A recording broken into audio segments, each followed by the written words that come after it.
शिवानी, बेटा, तुम्हारे पापा चाहते हैं कि तुम उनसे शादी कर लो। तुम्हें पता है हमारे क्या हालात हैं, मेरी माँ धीरे से कहती हैं। उनकी धीमी आवाज से मुझे आराम मिलना चाहिए था, लेकिन इससे मेरी उम्मीद टूट गई। वह पास आती हैं। सोफे का नरम कुशन उनके वजन से दब रहा है। जब वह मेरे बगल में बैठती हैं, उनका पास होना मुझे बेचैन कर देता है। धीरे धीरे मैं अपनी गोद से नजरें हटाती हूँ और उनकी आंखों में देखती हूँ। यकीन नहीं कर पाती कि यह वही औरत है जिसने मुझे जन्म दिया है। एक माँ से उम्मीद की जाती है कि वह अपने बच्चे की रक्षा करे, उनके लिए दुनिया से लड़े, उन्हें एक ऐसे आदमी को न सौंपे जो बेरहम और घमंडी माना जाता है, सिर्फ अपनी और मेरे पापा की मरती हुई कंपनी को बचाने के लिए। इससे पहले कि मैं उनकी इच्छा के खिलाफ एक शब्द भी कह पाऊं, मेरे पापा की आवाज तनाव भरी हवा में गूंजती है, जिससे अचानक मेरी नसों में गर्मी दौड़ जाती है। उससे बात करने का कोई मतलब नहीं है मीरा। पापा के अगले शब्द सुनते ही मेरे हाथ मेरी गोद में सुन्न और ठंडे हो गए। वह बेशर्म हो गई है, वह सब कुछ भूल गई है जो हमने उसके लिए किया था। मेरे पापा मुझे नफरत से देखते हुए गुर्राते हैं। मेरे लिए उनके मन में जो नफरत है वह बहुत ज्यादा काबू में नहीं आती। मैंने कितनी भी बार इसका सामना किया हो, उनकी नफरत अब भी अनजानी लगती है, जैसे कोई ताजा जख्म हो। कभी कभी मैं सोचती हूँ कि क्या उन्हें इस बात का अफसोस है कि मैं कभी पैदा हुई। मुझे भी इसका अफसोस है। मुझे नहीं लगता कि ये लोग कभी बच्चे के लायक थे, और मुझे खुशी है कि मेरे कोई भाई बहन नहीं है। कोई और इस तरह की मैनिपुलेशन, इस इमोशनल ब्लैकमेल का हकदार नहीं है। अगर तुम मुझसे शादी नहीं करोगी तो मैंने तुम पर जो भी पैसा खर्च किया है वह सब लौटा दो और मेरे घर से निकल जाओ, वह कहते हैं, और उस छोटी सी बालकनी से चले जाते हैं जहां मैंने अपनी पनाह बनाई है। मेरी पसंदीदा जगह भी मुझे शांति और उम्मीद नहीं दे पाई। मेरा सीना तन जाता है और मेरे कंधे तनाव में आ जाते हैं। पूरी जिंदगी मैंने एक अच्छी बेटी बनने की कोशिश की है, बात मानने वाली, चुप रहने वाली, बात मानने वाली। मुझे एक भी पल याद नहीं आता जब मैंने सिर्फ अपने लिए कुछ किया हो। मैंने किया। एक बार मैंने पेन उठाया और उसे अपनी आवाज की तरह इस्तेमाल किया। मुझे लिखना बहुत पसंद था। ये मेरी असलियत से बचने का मेरा एकमात्र सहारा था, लेकिन उन्होंने वह भी छीन लिया, क्योंकि यह उनके लिए बहुत शर्मनाक था। सिन्हा एम्पायर के सीईओ मिस्टर रणवीर सिंह राठौर की बेटी सिर्फ एक राइटर कैसे बन सकती है? इतना ही नहीं, मुझे रोमांस नॉवल पढ़ना भी बहुत पसंद था। मुझे उसमें अपना रास्ता मिल गया, लेकिन जल्द ही मेरे आरामदायक सपनों का छोटा सा बुलबुला फूट गया जब मेरी माँ को पता चला। उन्होंने मुझे थप्पड़ मारा, धमकाया और मेरी हर किताब पर नजर रखने लगी। मैं वही पहनती हूँ जो वे चाहते हैं, मैं वही खाती हूँ जो वे तय करते हैं, और अब मैं उसी आदमी से शादी करूंगी जिसे वे चुनेंगे। मैं उनके हाथों की कठपुतली थी।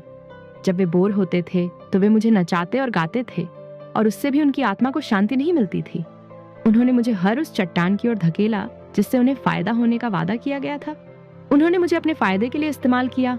हाँ, मैं बगावत कर सकती थी, लेकिन मुझे इसके नतीजे पता है, और मुझे इससे नफरत है कि मैं जानती हूँ। मेरे गाल पर एक आंसू फिसल गया। मैं हार मान रही हूँ, उनकी मर्जी के आगे सरेंडर कर रही हूँ, क्योंकि मैं और कुछ नहीं कर सकता था। जब भी मुझे याद आता है, तेज सिर दर्द मेरे दिमाग में घर कर जाता है। बीता हुआ कल, धमकियां और मारपीट। मुझे याद है जब मैंने टीनेजर के तौर पर एक दोस्त की मदद से भागने की कोशिश की थी। मेरे पापा ने कुछ ही घंटों में मुझे ढूंढ लिया था। उसके बाद जो हुआ वो मुझे आज भी परेशान करता है। जिस तरह उन्होंने मुझे बेल्ट से पीटा, जिस तरह मेरी माँ ने अपनी बारी ली। उन्होंने मुझे तब तक पीटा जब तक मेरा खून सूख नहीं गया। उन्होंने मुझे तब तक पीटा जब तक मुझसे वादा नहीं करवाया गया कि मैं उनकी इजाजत के बिना कभी उनके घर से बाहर नहीं जाऊंगा। मैं इतना घायल हो गया था कि एक हफ्ते तक हिल भी नहीं सका। उन्हें जरा भी अफसोस नहीं हुआ, हमदर्दी की एक नजर भी नहीं। उन्होंने मुझे एक मरहम दिया और बस। कोई डॉक्टर नहीं, कोई फिक्र नहीं, बिल्कुल नहीं। सवाल पूछे जा सकते थे और वे जानते थे कि मैं झूठ नहीं बोल सकता। उस दिन से मैंने खुद से वादा किया, पहला मौका मिलते ही मैं भाग जाऊंगा, चाहे नतीजे कुछ भी हों, मैं भाग जाऊंगा। और शायद यही मेरा मौका है। बिना प्यार वाली शादी इस घर से बेहतर है, क्योंकि सच में मुझसे प्यार कौन करेगा जब मेरे अपने मम्मी पापा ने कभी नहीं किया? जब मैं खुद से भी प्यार नहीं कर सकती? मैं हंसती हूँ, बिना किसी हंसी मजाक के और खोखली। मैं अपनी बालकनी से बाहर निकलती हूँ और अपने कमरे में जाती हूँ। पूरी तरह हारी हुई महसूस करती हूँ। मेरे मम्मी पापा लिविंग रूम में मेरा फैसला बताने का इंतजार कर रहे थे, जैसे उन्होंने सच में मुझे कोई चॉइस दी हो।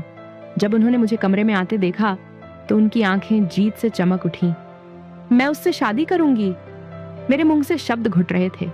जब मैं इसे मान भी लेती हूँ तो मेरा शरीर मेरे दिमाग को धोखा देता है और मेरा कमजोर पहलू दिखाता है। शिवानी बेटा, हमें पता था कि तुम मान जाओगी।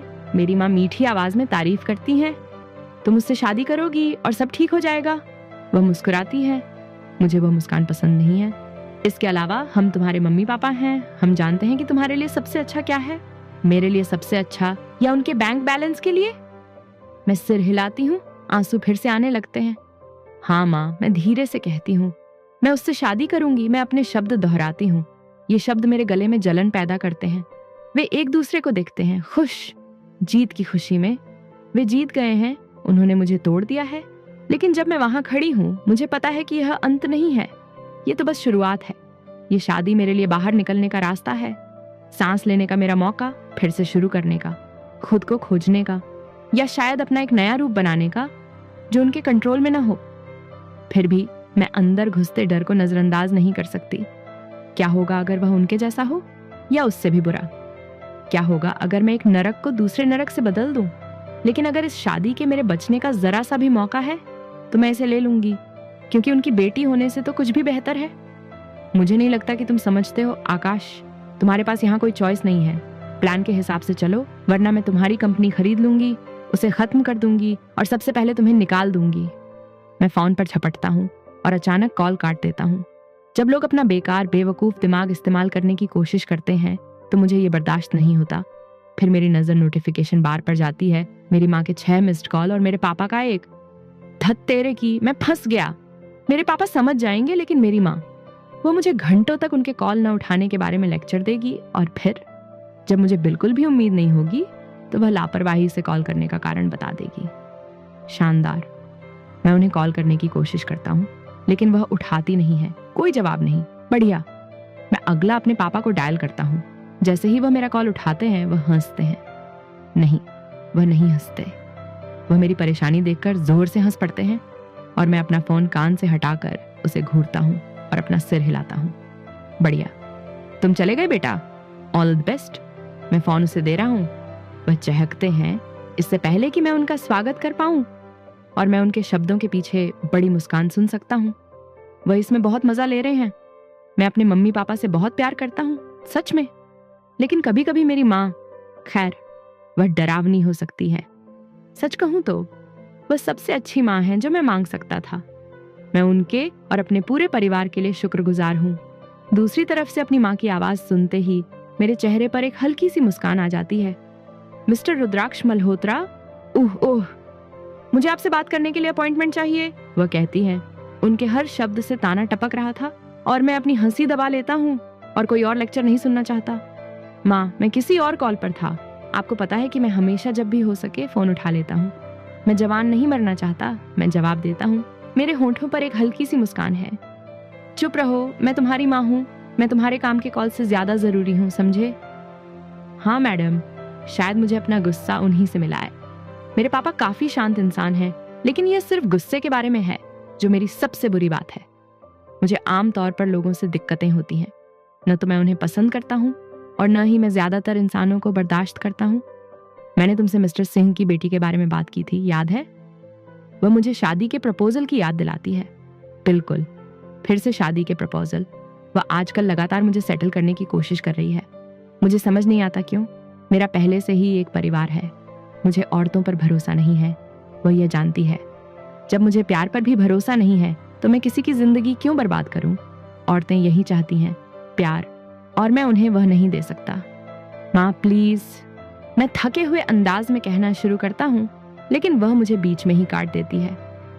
तुम्हें अपने लिए लड़की नहीं मिलेगी, मैं तुम्हें बहुत अच्छे से जानती हूँ। इसलिए मैंने तुम्हारे लिए एक लड़की ढूंढने की हिम्मत की है। वह सुंदर है, अच्छी लड़की है।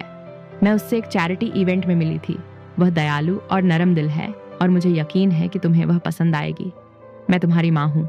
मैं आज उसके परिवार से मिल रही हूँ। वे इस रिश्ते के लिए तैयार हैं। तुम्हें बिजनेस में भी फायदा होगा। सिंघा एम्पायर एक बड़ा नाम है। वह मुझे एक ही बार में वह सब कुछ बता देती है जो मुझे जानना था। मेरी नजर मेरे ऑफिस की कांच की खिड़की पर जाती है। शहर का आसमान तेज धूप में नहा रहा है जब मैं धीरे धीरे फर्श से छत तक की कांच की खिड़की की ओर चलती हूँ। तुम शादी कर रहे हो, बस अगर तुम उससे मिलना चाहते हो तो मैं अरेंज कर सकती हूँ। मैंने तुम्हें एक फोटो भेजी है, देख लेना। वह अपनी आवाज में पक्की बात कहती है और मैं धीरे से अपनी आंखें बंद कर लेती हूँ। वाह, कोई रिक्वेस्ट नहीं, ये पहले ही तय हो चुका है। अगर फैसला पहले ही हो चुका था तो मुझे फोन क्यों करते? उसका नाम क्या है? मैंने पूछा।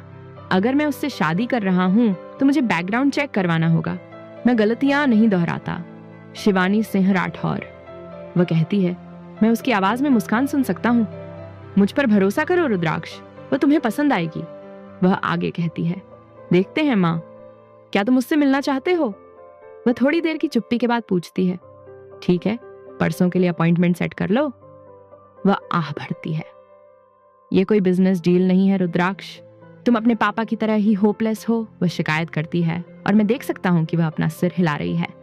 अरे, मैं होपलेस हूँ, लेकिन मैं तुम्हारे लिए एक होपलेस रोमांटिक हूँ अंजलि। मुझे बैकग्राउंड में पापा की आवाज सुनाई देती है और मम्मी चीखती हैं।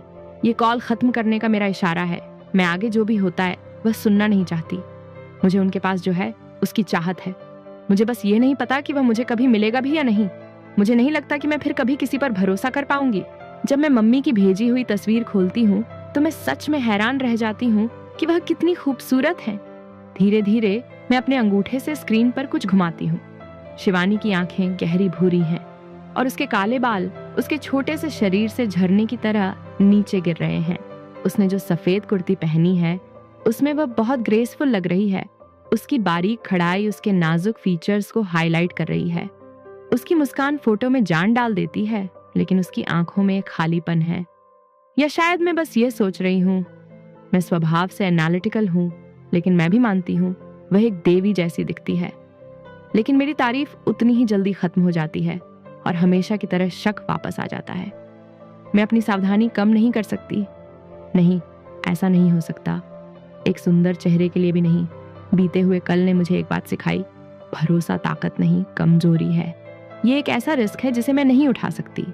बाद में दिन में मैंने अपनी टेक टीम को फोन किया और उन्हें उसकी डिटेल्स दी। मैंने कहा, मुझे उसके बारे में हर वो जानकारी चाहिए जो तुम ढूंढ सकते हो। चलो देखते हैं कि तुम सच में उतनी ही प्यारी और दयालु हो जितना मेरी माँ दावा करती है। शिवानी, मैंने तुमसे कल कहा था कि वह पेस्ट्री मत खाना। अब देखो, ये ड्रेस बहुत टाइट है। मेरी माँ निराशा में आह भरती है और शीशे में मेरी परछाई को घूरती है। तुम और मोटी नहीं हो सकती शिवानी, तुम्हें दूल्हे को इम्प्रेस करना है। वह बोलना बंद कर देती है, मुझे एक और नजर से देखती है और फिर अपना सिर हिलाती है। अगर तुम ऐसी दिखोगी तो तुम्हें कौन पसंद करेगा? वह मुझसे निराशा और नफरत से सवाल करती है और कुछ कहने के बजाय मैं चुप रहती हूँ। मैं नहीं चाहती कि वह मुझे मारे। मैं 22 साल की हूँ और एक एडल्ट हूँ, लेकिन यह उसे मुझ पर जबरदस्ती या हिंसा करने से नहीं रोकता। पहले ये शब्द मुझे रुला देते थे, लेकिन अब वे मेरे अंदर एक भारी पत्थर की तरह बैठ जाते हैं। मुझे अब इसकी आदत हो गई है। मुझे नहीं पता कि मैंने तुम्हारे जैसे शरीर वाली बेटी होने में क्या गलत किया। वह एक और कमेंट करती है और वह इसे इतने आराम से कहती है जैसे यह नॉर्मल हो, लेकिन ऐसा नहीं है। इससे दुख होता है। तुम्हें पाना एक गलती थी, काश तुम कभी पैदा ही न हुए होते। वह धीरे से बुदबुदाती है, जैसे खुद से बात कर रही हो, लेकिन मैं सुन लेता हूँ। मेरा सिर झटके से वहीं जाता है जहां वह खड़ी है। मेरे पेट में दर्द बढ़ रहा है। हर शब्द एक मुक्के की तरह पड़ता है। मेरी नजरें आईने में अपने अक्स पर जाती हैं। एक जवान औरत जिसका हौसला टूटा हुआ है। मेरी माँ की लगातार बुराई ने मेरी सेल्फ वर्थ को कम कर दिया है। कभी कभी मैं खुद को अलग तरह से देखने की कोशिश करता हूँ, ये मानने की कि मैं अच्छा दिखता हूँ, लेकिन उसकी आवाज हमेशा अंदर आ जाती है। मेरी हर अच्छी बात को दबा देती है जो मैं खुद से कहने की कोशिश करता हूँ। उसने मेरा सब कुछ छीन लिया है। मैं मोटा हूँ, मेरे स्ट्रेच मार्क्स हैं, मेरे बाल पतले हो रहे हैं और इसी रफ्तार से मैं 1-2 साल में गंजा हो जाऊंगा। मेरे बारे में कुछ भी अच्छा नहीं लगता। मैं दूसरों की तरह सुंदर नहीं हूँ। शायद वह सही है। कल मैं रुद्राक्ष की माँ से मिला। वह अच्छी लग रही थी, कम से कम ऊपर से तो। मैंने देखा है कि जब दूसरे लोग देख रहे होते हैं तो लोग कैसे होते हैं, वे अपने दिखावे के पीछे छिप जाते हैं। मेरी अपनी माँ भी सबके सामने एक प्यारा देखभाल करने वाला मुखौटा पहनती है और बंद दरवाजों के पीछे एक मॉन्स्टर बन जाती है। दरवाजे। मैं बस अपनी समझदारी के लिए उम्मीद करती हूँ कि मेरी होने वाली सास सच में अच्छी हो। कल जब मेरी मम्मी ने उनके सामने कहा कि मेरा थोड़ा वजन बढ़ गया है, तो मैं चाहती थी कि मैं जमीन से चिपक जाऊं, लेकिन मेरी होने वाली सास मुस्कुराते हुए बोली, वह बहुत खूबसूरत है। उनके शब्द, मेरे नहीं। और उनकी अचानक तारीफ ने मुझे हैरान कर दिया। इतना ही नहीं, इसने मेरी मम्मी को भी तुरंत चुप करा दिया। एक पल के लिए मुझे कुछ अनजाना सा लगा, उम्मीद। लेकिन एक नाम ने मेरे ख्यालों पर पूरी तरह से रोक लगा दी, रुद्राक्ष मल्होत्रा। मैं अभी रुद्राक्ष से मिलने के लिए तैयार नहीं हूँ। मुझे पता है कि मुझे मिलना ही है, लेकिन मैं डरी हुई हूँ, नर्वस हूँ। धीरे धीरे मैंने अपने कांपते हाथों से अपनी पहनी हुई ड्रेस को नीचे किया। ऐसा नहीं है कि वह मुझे काटेगा, लेकिन फिर भी सगाई की बात होने के बाद मैंने उसे गूगल किया। स्क्रीन पर फोटोज की बाढ़ आ गई। रुद्राक्ष मल्होत्रा, वह हैंडसम है, मैं ये मानती हूँ। भूरी आंखें जो ऐसी लगती हैं जैसे सब कुछ देख रही हों, लेकिन कुछ भी जाहिर नहीं कर रही हों। शार्प जॉलाइन, तराशे हुए नैन नक्श, मस्कुलर बॉडी। वह ऐसा दिखता है जैसे उसे पत्थर से तराशा गया हो, लेकिन उसकी आंखों में कुछ है, ठंडा, दूर का, पहुंच से बाहर। और मैं सोचे बिना नहीं रह सकता कि इस डरावने बाहरी रूप के नीचे वह असल में कैसा है। वह इतना ठंडा क्यों दिखता है? क्या यह सिर्फ एक फोटो है या वह सच में ऐसा है? अब बस कुछ ही मिनटों में मैं उससे आमने सामने मिलूंगा। क्या होगा अगर वह मेरी माँ की तरह बेरहम हो? क्या होगा अगर वह मुझे देखकर अपना मन बदल ले, या इससे भी बुरा, बाद में मुझे बेइज्जत करने के लिए मान जाए? अगर ऐसा हुआ तो मेरे पापा मुझे मार डालेंगे। मैंने शीशे में खुद को देखा। माँ ने मुझे मैचिंग दुपट्टे के साथ एक सादा काला सूट पहनाया जिस पर बारीक चिकनकारी का काम था। मुझे यह सच में पसंद है, लेकिन यह वह वजह नहीं थी जिसके लिए उन्होंने इसे चुना था। उनके हिसाब से काले रंग से मैं पतली दिखती हूँ, और पतली का मतलब है ज्यादा आकर्षक। वह ऐसा इसलिए कर रही हैं ताकि मेरे होने वाले पति मुझे पसंद करे, लेकिन क्या वह सच में मुझे पसंद करेंगे? हर सोच को नजरअंदाज करते हुए, सिर को थोड़ा हिलाकर और गहरी सांस लेकर मैंने अपने बाल बनाने शुरू कर दिए। मैंने अपने बालों को हमेशा की तरह स्टाइल किया, खुले, कोई फैंसी ट्रिक नहीं, मिनिमल मेकअप, बस आईलाइनर, काजल और एक छोटी सी काली बिंदी। तुम ज्यादा अच्छी लग रही हो, उन्होंने मुझे एक नजर देखते हुए कहा। ड्राइवर इंतजार कर रहा है, जाओ। इससे पहले कि मैं निकलूं, उन्होंने मेरा हाथ कसकर जोर से पकड़ लिया, जैसे वह हमेशा करती है जब उन्हें कुछ चाहिए होता है और अपनी बात कहनी होती है।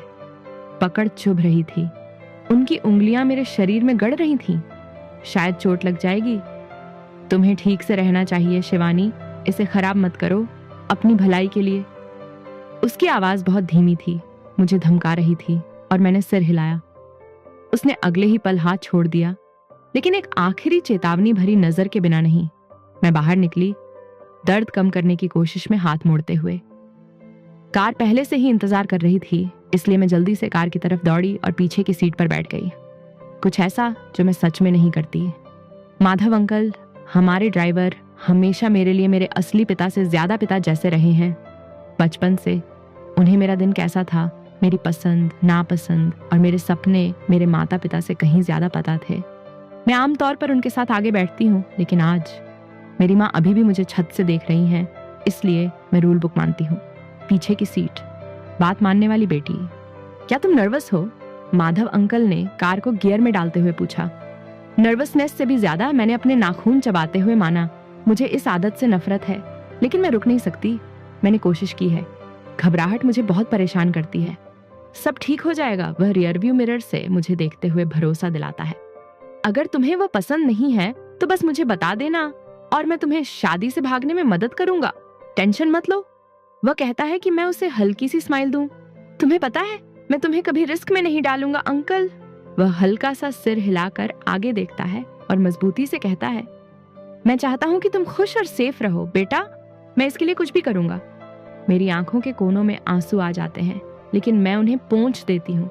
वही अकेला है जिसने मुझे हमेशा प्रोटेक्टेड महसूस कराया है, इसलिए मैं कभी ऐसा कुछ नहीं करूंगी जिससे वह मुश्किल में पड़ जाए।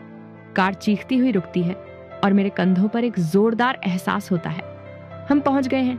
मैं एक गहरी सांस लेती हूँ और आखिरी बार अंकल को देखती हूँ। तुम ये कर सकती हो शिवानी, वह तुम्हें मार नहीं डालेगा, ये बस एक बातचीत है। वह तुम्हें मारेगा नहीं, वह तुम्हारा मजाक नहीं उड़ाएगा। ये बस एक आदमी से बातचीत है। मैं अपने दिल को शांत करने की कोशिश करता हूँ, लेकिन डर मेरी रीढ़ की हड्डी को जमा देने से नहीं रुकता। धीरे धीरे मैं कार से बाहर निकलता हूँ। मेरा दिल जोर जोर से धड़क रहा है। मैं इससे बच जाऊंगा, मुझे बचना ही होगा। मैं इससे भी बुरे हालात से बच चुका हूँ, मैं इससे भी बच सकता हूँ। मैं होटल लाउंज के कोने वाली टेबल पर बैठा हूँ। मेरा लैपटॉप खुला है, लेकिन स्क्रीन पर स्प्रेडशीट धुंधली सी है। मेरी नज़र फिर से मेरी घड़ी के टाइम पर जाती है। 5 minute late. Shivani 5 minute late है। ज़्यादातर लोगों के लिए ये कुछ भी नहीं है, लेकिन मेरे लिए ये घड़ी की सुई में एक दरार है। मुझे देरी से नफरत है, मुझे इंतज़ार से नफरत है, लेकिन मैं उसका इंतज़ार करता हूँ। ये मीटिंग इसके लायक होनी चाहिए। माँ ने मुझसे कहा था कि इसे खराब मत करना। वो तुम्हारी पत्नी बनने वाली है रुद्राक्ष, उसके साथ वैसा बर्ताव मत करना जैसा तुम अपने क्लाइंट्स के साथ करते हो। वो कोई मर्ज डील नहीं है। उन्होंने यही कहा था। मैं यही करने की कोशिश कर रहा हूँ। ठीक है, अच्छे बनो, इंसान बनो, कोशिश करो। जैसे ही मैं रिसेप्शन पर फोन करके पूछने की सोच रहा था कि क्या वह अंदर आई भी है, मुझे एंट्रेंस से काले कपड़े की एक झलक दिखी और फिर मैंने उसे देखा, शिवानी। और एक सेकंड के लिए मैं अपने अंदर उबल रहे हर गुस्से को भूल गया। शांति, यही उसके पीछे पीछे आती है। वह सुंदर है, शोर मचाने वाली, मुझे देखो वाली नहीं, ऐसी जो आपको हैरान कर दे। उसके लंबे काले बाल उसकी पीठ पर चादर की तरह गिरते हैं और उसकी काली कुर्ती सादी लेकिन अच्छी लग रही है। उसकी आंखें गहरी, चौड़ी, कंफ्यूज्ड। वह लाउंज को तब तक देखती है जब तक वे मुझ पर नहीं आ जाती, और उसी पल मैंने उसे देख लिया। डर, घबराहट, जैसे वह किसी फायरिंग स्क्वाड की ओर जा रही हो, किसी मंगेतर की ओर नहीं। जैसे ही वह पास आती है, मैं थोड़ा उठता हूँ और मेरे सामने वाली सीट की ओर इशारा करता हूँ। मुझे बहुत अफसोस है, वह हाँफते हुए बोली। होटल बहुत बड़ा है और मुझे रास्ता पूछने के लिए कोई नहीं मिला। कोई बात नहीं शिवानी, मैंने बीच में ही कहा। मेरी आवाज मेरी सोच से ज्यादा धीमी निकली। उसकी आंखें हैरानी से फैल गईं, जैसे उसे उम्मीद हो कि मैं उसका सिर काट दूंगा। वह धीरे से बैठ गई, गोद में हाथ रखे, बात मानते हुए, कंधे झुके हुए, जैसे खुद को छोटा दिखाने की कोशिश कर रही हो। हमारे बीच खामोशी छा गई। वह कुछ नहीं बोलती, मैं भी नहीं। मैं इन बातों, छोटी मोटी बातों, जो भी होना चाहिए, मैं अच्छा नहीं हूँ। मेरी नजर घड़ी पर गई और मेरी गर्दन पर चिढ़ की लहर दौड़ गई। 5 मिनट कुछ नहीं, 1 घंटे में मेरी मीटिंग है, इसे आगे बढ़ाना होगा। सुनो, मैंने आगे झुकते हुए कहा ताकि उसे पता चले कि मैं सीरियस हूँ। मुझे नहीं पता कि इस शादी से तुम्हारी क्या उम्मीदें हैं। मैं तुम्हें कोई बड़े रोमांटिक इशारे या परियों की कहानियां नहीं दूंगा। मैं तुम्हें जो दे सकता हूँ वह है इज्जत, वफादारी। मैं तुम्हें कभी बेइज्जत नहीं करूंगा या तुम्हें ऐसा महसूस नहीं होने दूंगा कि तुम यहाँ की नहीं हो। एक बार जब हमारी शादी हो जाएगी तो तुम मेरी हो जाओगी और मैं अपना कुछ भी तुम्हारे साथ शेयर नहीं करूंगा। मेरी सीधी बात पर उसकी आंखें ऊपर उठ गईं। उसकी आंखों में हैरानी झलकती है, लेकिन मैं फिर भी बोलता रहता हूँ। मेरा मतलब है, अगर तुम्हारी जिंदगी में कोई और है तो तुम अभी चली जाओ, मैं तुम्हें रोकूंगा नहीं। लेकिन अगर तुम शादी के बाद कुछ भी करने की कोशिश करोगी तो मैं उसे हल्के में नहीं लूंगा। और मेरा यकीन करो, मैं ऐसी कोई नहीं हूं जिसे तुम अपना दुश्मन बनाना चाहो। मैं माफ नहीं करती और मैं तो भूलती भी नहीं। वह डरी हुई लग रही है। अच्छा, मैं चाहता हूं कि वह समझे कि मैं उससे सहमत नहीं हूं। उसे यह समझना होगा कि अगर वह मुझसे शादी करना चाहती है तो वह मेरी है। समझी? मैंने पूछा। मेरी आवाज सख्त थी। हाँ सर, वह धीरे से कहती है। सर? क्या उसने अभी मुझे सर कहा? तुम्हारे लिए रुद्राक्ष, मैं उससे कहता हूं। तुम मेरी पत्नी बनने वाली हो, तुम्हें मुझे मेरे नाम से बुलाने का हक है। हम फिर से खामोशी छा जाती है और फिर से वह अपनी गोद में देखती है, साफ तौर पर कुछ कहने की हिम्मत जुटा रही है। फिर इतनी धीरे से कि मैं मुश्किल से सुन पाया, वह कहती है, अगर तुम मुझसे शादी करोगे तो मैं हमेशा तुम्हारी रहूंगी, लेकिन तुम्हें मुझसे शादी नहीं करनी चाहिए। मैं कंफ्यूज होकर आगे झुकता हूं। तुम ऐसा क्यों कहोगे? वह हिचकिचाती है। मैं उसे देखता हूं, उसके एक्सप्रेशन पढ़ने की कोशिश करता हूं। मुझे पता है कि उसका कोई स्कैंडलस हिस्ट्री नहीं है, कोई पुराना रिलेशनशिप नहीं है, कोई ड्रामा नहीं है। उसकी पढ़ाई अच्छी है, कोई डिसिप्लिनरी इशू नहीं है, और सबसे जरूरी बात, माँ उसे पसंद करती है। माँ हमेशा जानती है कि मेरे लिए क्या सही है। निगलते समय उसका गला अटकता है। वह अभी भी मुझसे आंखें नहीं मिलाती। मैं तुम्हें एक लिस्ट दे सकती हूँ, शिवानी कड़वी हंसी के साथ कहती है। कुछ ठीक नहीं है, उसकी बातों पर मेरी भौहें तन जाती हैं और मैं खुद को टेबल पर और धकेल देता हूँ। तुम्हारा क्या मतलब है? क्या तुम किसी और को पसंद करती हो? अगर करती हो तो मुझे बताने का यही सही समय है। मंडप में पहुंचने के बाद तुम्हें पीछे हटने का मौका नहीं मिलेगा। नहीं, वह जल्दी से कहती है। लेकिन क्या तुमने मुझे देखा है? आखिर में वह मेरी तरफ देखती है और जो मैं देखता हूं उससे मेरे अंदर कुछ टूट जाता है। उसकी आंखें आंसुओं से भरी हुई हैं और उसका चेहरा हार से साफ दिख रहा है। रुद्राक्ष, मैं वो नहीं हूं जिसकी तुम्हें जरूरत है। मैं मजबूत नहीं हूं या कॉन्फिडेंट नहीं हूं या सुंदर नहीं हूं। मैं तुम्हारे जैसे किसी के साथ नहीं रह सकती। उसके शब्द लड़खड़ाते हैं जब वह आंखें नीचे करती है और आगे बढ़ने से पहले एक गहरी सांस लेती है। तुम एक कमरे में जाते हो और उसे अपना बना लेते हो।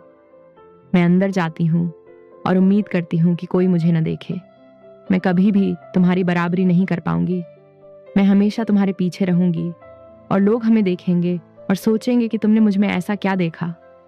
वह रुकती है लेकिन मेरी तरफ नहीं देखती। मैं जो कहने की कोशिश कर रही हूँ वह ये है कि तुम्हें कोई ऐसा चाहिए जो तुम्हारे साथ चल सके। मैं हमेशा तुम्हारे पीछे रहूंगी। उसके शब्द जोर से नहीं हैं, लेकिन वे घूंसों की तरह लगते हैं। और इससे भी बुरी बात यह है कि वह उन सभी पर यकीन कर लेती है। साफ है कि तुम मेरे बारे में कुछ नहीं जानते। मैं मजाक उड़ाते हुए कहती हूँ। इससे पहले कि मुझे पता चले कि क्या हो रहा है, मेरा हाथ अपने आप चलने लगता है। मेरी तर्जनी और अंगूठा उसकी ठुड्डी को हल्के से पकड़ते हैं और मैं उसका चेहरा ऊपर खींचती हूँ। उसकी आंखें हैरानी से चौड़ी हो जाती हैं और मैं अपनी बात जारी रखता हूँ। अगर मुझे नहीं लगता कि तुम मेरे लायक हो तो मैं तुमसे शादी नहीं करता।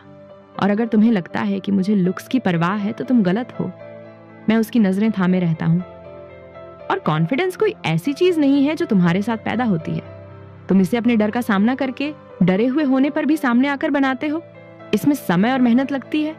उसके होंठ कांपते हैं। वह अपना निचला होंठ काटती है और पता नहीं क्यों इससे मेरे अंदर कुछ हलचल होती है। हमदर्दी? नहीं, मैं हमदर्दी नहीं करता। मैं तुम पर बोझ नहीं बनना चाहती। वह फिर से नीचे देखते हुए धीरे से कहती है। लेकिन मैं उसे ऐसा नहीं करने देता। मैं उसे अपनी हल्की पकड़ से ऊपर खींचता हूँ, क्योंकि जैसा तुमने कहा इसमें समय और मेहनत लगेगी। हमारे बीच की हवा घनी लगती है। मैं एक सांस लेता हूँ। मुझे नहीं पता कि तुमने ऐसा महसूस करने के लिए क्या झेला है। मैंने धीमी लेकिन मजबूती से कहा। लेकिन जिस पल तुम मेरी पत्नी बनोगी तुम मेरा परिवार बन जाओगी। और मैं दुनिया से नफरत कर सकता हूँ, लेकिन मैं अपने परिवार से नफरत नहीं करता। मैं उनके लिए कुछ भी करूंगा। तुम बोझ नहीं बनोगी शिवानी, कभी नहीं। मेरे शब्द सिर्फ शब्द नहीं थे, वे वादे थे। उसके गाल पर एक आंसू बह निकला। मैंने कभी किसी लड़की को मुझसे शादी करने पर रोते नहीं देखा। आमतौर पर वे बहुत खुश होती हैं, लेकिन वह एक तरह से कमजोर है जिसे मैं संभालना नहीं जानता। और यह मुझे डराता है। जो चीज मुझे ज्यादा डराती है वह है इसके बारे में कुछ करने की इच्छा। उसके आंसू पोंछना, उसे दिलासा देना। लेकिन अचानक एक अनजान एहसास मेरे सीने पर कहर डालता है और मैं अपनी उंगलियां उसकी ठुड्डी से ऐसे खींच लेता हूं जैसे उसकी स्किन ने मुझे जला दिया हो। मैं उस एहसास को दूर भगाने की कोशिश करता हूँ। ये बस एक पल है। मैं ऐसी इंसान नहीं हूँ जो इमोशंस को नजरअंदाज करे। माँ ने ये पक्का किया। उन्होंने हमेशा हमें बताया कि अंदर क्या है ये समझने से बाहर को संभालना आसान हो जाता है। और अभी मुझे एक बात पक्की पता है, मैं उसका ख्याल रखूंगा। वह अपने अंधेरे में अकेली नहीं होगी। मुझे नहीं पता कि उसका पास्ट कैसा दिखता है, लेकिन अब से वह कभी अपनी कीमत पर सवाल नहीं उठाएगी। यह एक वादा है और मैं अपनी बात का पक्का आदमी हूँ। अगर शिवानी तुमसे शादी न करने के तुम्हारे कारणों की यही लिस्ट है तो इससे मुझे डर नहीं लगता। मैं उसकी आंखों में आंखें डालकर कहता हूँ, मैं तुमसे शादी करने जा रहा हूँ। मेरा फैसला मेरी आवाज में पक्का है। बहस की कोई गुंजाइश नहीं छोड़ता, क्योंकि पहली बार मुझे उसे अपने पास रखने की नहीं बल्कि उसे बचाने की इतनी जोरदार इच्छा महसूस हो रही है, भले ही यह खुद उससे ही क्यों ना हो। शिवानी, अगर शिवानी तुमसे शादी न करने के कारणों की यही लिस्ट है तो इससे मुझे डर नहीं लगता। वह रुकता है और मेरी आंखों में देखता है। मैं तुमसे शादी करने जा रहा हूं। फिर वह बिना आंख मिलाए रूखेपन से कहता है, मुझे इतना डर कभी नहीं लगा, अपने पिता से भी नहीं। एक पल की शांति होती है, फिर भी वह नजरें नहीं हटाता, एक सेकंड के लिए भी नहीं। उसने मन बना लिया है कि वह सच में मुझसे शादी करना चाहता है। क्या तुम मुझसे शादी करोगी शिवानी? उसने शांति से पूछा। धीरे से मेरा हाथ पकड़ा और अपना अंगूठा मेरी हथेली के पिछले हिस्से पर रगड़ा। 1 घंटे में यह दूसरी बार है जब उसने मुझे छुआ है। हैरानी की बात है कि उसके छूने से मुझे कोई अजीब नहीं लगा। मुझे यकीन नहीं हो रहा कि इस आदमी ने मुझसे 5 बार पूछा है कि क्या मैं यह शादी करना चाहती हूँ, जबकि मेरे अपने माता पिता ने एक बार भी नहीं पूछा। उन्होंने बस अपना फैसला मुझ पर थोप दिया। मैंने धीरे से सिर हिलाकर उसे अपना जवाब दिया। मैं उसे मुश्किल से जानती हूँ, लेकिन इस मुलाकात से, खासकर जिस तरह से उसने मेरे गुस्से को संभाला, मुझे पता है कि वह पहले से ही मेरे माता पिता से बेहतर है। फिर भी मुझे अपने इमोशनल ब्रेकडाउन का अफसोस है, क्योंकि अगर मेरी माँ को पता चल गया और उन्हें हमेशा पता चलता है तो मैं मर जाऊंगी। मेरे माता पिता के लिए ये बस एक और बिजनेस डील है और उन्हें हारना पसंद नहीं है। मुझे याद है बचपन में जब भी मेरे पिता कोई डील पक्की नहीं कर पाते थे, वह घर आते थे, अपने लिए 1-2 ड्रिंक बनाते थे, सिगरेट जलाते थे और मुझे अंदर बुलाते थे। हर उस इन्वेस्टर के लिए एक तमाचा जो चला गया, मैं चिल्लाई, मदद के लिए आवाज लगाई, कोई नहीं आया। आखिरकार मुझे पता चला कि चुप रहना और सहना ज्यादा आसान है। अगर रुद्राक्ष मुझसे शादी के लिए राजी नहीं होता तो मैं यह सोचना भी नहीं चाहती कि वे मेरे साथ क्या करते, लेकिन मैंने फिर भी उसे सच बता दिया। मुझे यह कहना जरूरी था, क्योंकि मैं अपने फायदे के लिए किसी और की जिंदगी बर्बाद नहीं करना चाहती। मैं ऐसी नहीं हूं। मैंने उसे चेतावनी दी। मैंने उसे अपने बारे में बताया। अगर वह अब भी मुझसे शादी करना चाहता है तो मैं उसे नहीं रोकूंगी। मुझे शब्दों की जरूरत है डार्लिंग, वह मुझे मेरे ख्यालों से बाहर निकालते हुए कहता है। शब्द अचानक निकल जाता है और हम दोनों को पता चल जाता है, लेकिन हम में से कोई कुछ नहीं कहता। डार्लिंग, मेरी सांस अटक जाती है। क्या उसने अभी मुझे डार्लिंग कहा? क्या यह जानबूझकर था? शायद यह बस जबान फिसलने की वजह से हुआ था। क्या मैं पहले तुमसे कुछ पूछ सकता हूँ? मैं ध्यान से पूछती हूँ और वह सिर हिलाता है, मुझे अपनी बात आगे बढ़ाने का इशारा करता है। क्या तुम्हें कोई पसंद है, जैसे कोई गर्लफ्रेंड या कुछ और? मुझे उससे कोई उम्मीद नहीं है, और अगर वह ऐसा करता है तो मैं उसके रास्ते में नहीं आऊंगी। मैं बस चाहती हूँ कि वह उसे अपने घर से बाहर रखे ताकि मैं उसे नजरअंदाज कर सकूं। मुझे लगता है तुमने मुझे ठीक से नहीं सुना, वह कहता है। उसकी आवाज अब और तीखी हो गई है। उसकी आंखें मेरी आंखों को ऐसे देख रही हैं जैसे कुछ ढूंढ रही हों। एक बार हमारी शादी हो गई तो मैं तुम्हारा हूं और तुम मेरी हो, शिवानी। उसकी आवाज रूखी है, लेकिन उसमें एक अजीब सी नरमी है। उसका जबड़ा कस जाता है, फिर वह सांस छोड़ता है और नरम पड़ जाता है, जैसे खुद को याद दिला रहा हो कि मुझे डराना नहीं है। मुझे अपनी बात दोहराना पसंद नहीं है, तो सवाल का जवाब दो शिवानी, क्या तुम मुझसे शादी करोगी? मैं ये बात समझ नहीं पा रही हूँ कि वह मेरा जवाब जानना चाहता है, कि उसने कहा था कि वह मेरे साथ इज्जत से पेश आएगा, कि उसने वफादारी का वादा किया था, कि वह मेरी कमियों के बारे में जानने के बाद भी मुझसे शादी करने को तैयार है। मुझे यह कहीं और नहीं मिलेगा। क्या मुझे सच में उस पर भरोसा करना चाहिए? एक सवाल मेरी सांसें रोक देता है और मेरी आंखें उसके चेहरे पर चली जाती हैं।